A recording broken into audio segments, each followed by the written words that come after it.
எனக்கு ரொம்ப ரொம்ப இந்த ட்ரிப்பில் பிடிச்சது நான் லாஸ்ட்டாக பார்த்த அந்த வியூ தான் சொல்லுவேன். அவ்வளோ சூப்பராக இருந்துச்சு. நான் அதுக்குள்ளே வந்துட்டு ஜேர்னி பண்ணுற மாதிரி எனக்கு ஒரு ஃபீல் ஆச்சு.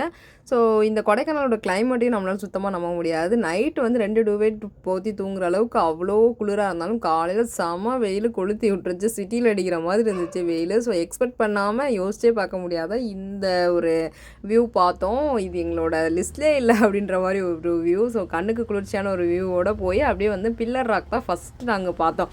பில்லர் ராக் வந்து மஞ்சுமல் பாய்ஸில் வந்து பயம் காட்டுறதுக்கு வந்து ஒரு ஆஃப் அண்ட் ஆன் அந்த ஒரு மியூசிக் போட்டு பயம் காட்டுவாங்க. ஸோ சூப்பராகவே இருக்கும் அந்த வியூ நேரில் பார்க்குறதுக்கும்.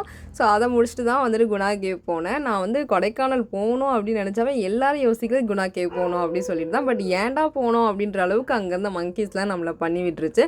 எல்லாருமே அதுக்கு வந்து ஸ்நாக்ஸ் கொடுக்குறது அது இதுன்னு பண்ணுறதுனால அது நம்மக்கிட்ட இருக்க பேக்கை பிடுங்குறது, மக்களை துரத்துறது, பயம் காட்டுறது அந்த மாதிரி நிறைய பண்ணி ஒரு மாதிரி மைண்ட் அப்செட் பண்ணிடுச்சு. ஸோ இங்கேருந்து போனால் போதும் அப்படின்ற மாதிரி இருந்துச்சு. ஸோ சீக்கிரமாகவே அங்கேருந்து கிளம்புனா அவ்வளோ பனி அங்கே அதை விட சூப்பராக ஆயிடுச்சு பிளேஸும் நாங்கள் கிளம்பும்போது. ஸோ அதுக்கப்புறம் நாங்கள் வந்து பைன் ஃபாரஸ்ட் போயிட்டோம். அங்கே போய் பார்த்தோன்னா ரொம்ப கேப்பாக இருந்துச்சு மரங்கள்லாம் பார்க்குறதுக்கு. அப்புறம் என் ஃப்ரெண்ட்ஸ் எல்லாம் வந்துட்டு குதிரை சவாரி போனாங்க. எனக்கு பெருசாக வந்துட்டு அனிமல் மேலே கான்ஃபிடென்ட்லாம் இல்லை. ஸோ அதை முடிச்சுட்டு தான் வந்து ஒரு ஜீப் சஃபாரி போகலாம் அப்படின்னு சொல்லிட்டு வந்தபோது பில்லர் ராக்கோட பேக் சைடு ஆஃப் வியூ வந்துட்டு ஒரு இடத்துல நின்று பார்த்தா தெரியும். அதை மட்டும் பார்த்தோம். ஏன்னா ஜீப் சஃபாரிக்கு வந்து ஒரு 20 மெம்பர்ஸ் வேணும் அப்படின்னு சொல்லியிருந்தாங்க. அவ்வளோ பேர் அங்கே இல்லை அப்படின்றதுனால இந்த வியூ மட்டும் அங்கே நின்று பார்த்து ரசிச்சுட்டு இந்த புகையெல்லாம் அங்கே நின்று அனுபவிச்சுட்டு வந்துட்டோம் மக்களே. இந்த வியூ எப்படி இருக்குன்னு நீங்கள் கண்டிப்பாக கமெண்ட்டில் எனக்கு சொல்லுங்கள். ஓகேவா? Bye bye.